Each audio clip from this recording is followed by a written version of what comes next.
तो बसतो, तो फसतो, तरी गालातच हसतो. 1.5, 5, 7, 11 सांगाल तेवढे दिवस बसतो. तो बसतो, तो फसतो, तरी गालातच हसतो. 1.5, 5, 7, 11 सांगाल तेवढे दिवस बसतो.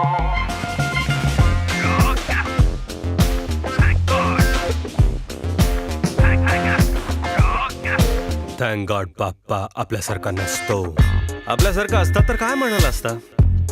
नैवेद्य दाखवल्यावर आजकाल 21 मोदकाने काय होते साहेब असं म्हणाला असता.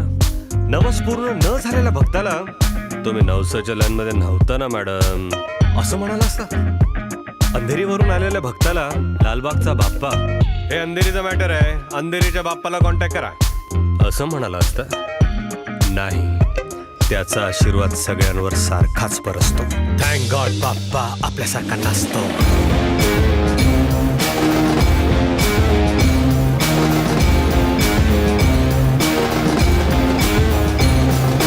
त्याच्या नावाखाली आम्ही धंदा थाटलाय. एक असलं तरी त्याला मंडळांमध्ये वाटलाय.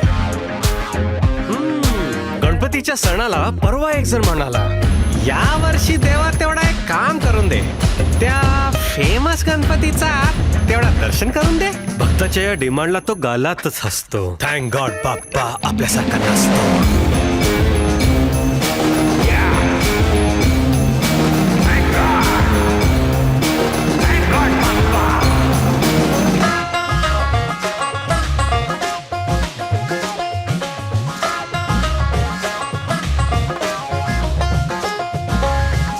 आशीर्वादाचं त्याने पॅकेज दिलं असतं.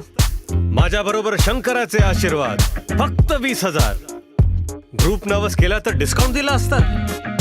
विसर्जनाच्या 2 दिवस आधी असं ओरडलं असतं. नाही नाही नाही, भक्तीच्या धंद्यात त्याला इंटरेस्ट नसतो. थँक गॉड बाप्पा आपल्यासारखा नसतो. त्याची उंची पोटात मोजणारे, भक्ती सोडून शक्ती दाखवणारे. जो आपल्याला वाचवत आलाय त्याला आपल्यापासून वाचवा. नाक्या नाक्यावर बसवता तसा एक क्षण हृदयात बसवा. एक क्षण कशाला हो, 1.5, 5, 11 सांगा तेवढे दिवस बसतो. थँक गॉड बाप्पा आपल्यासारखा नसतो. विसर्जनाच्या दुसऱ्या दिवशी काय नजारा असतो. 1.5 कोटी डोकीच्या पायावर टेकली तो पाय कुठेतरी असतो. तेवढेच आशीर्वाद देणारा हात कुठेतरी असतो. एवढ्या लोकांना एकत्र आणणारा बाप्पा स्वतः मात्र चौपाटीवर विखुरलेला असतो. तरीही तो हसतो, तो फसतो.